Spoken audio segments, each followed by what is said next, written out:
Alright, got the new battery in. You can see it's fully charged. Yeah, I don't know if you can read that, but it says fully charged. Now we'll come here to the BIOS, try to update it and see what we get.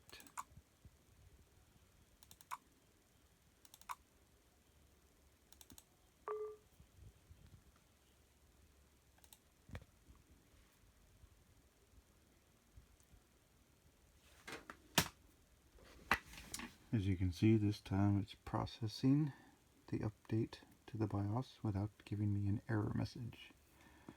So, if you run into an error message when trying to update your BIOS, specifically 0x4D0 error, you might want to check your battery. That's probably the problem.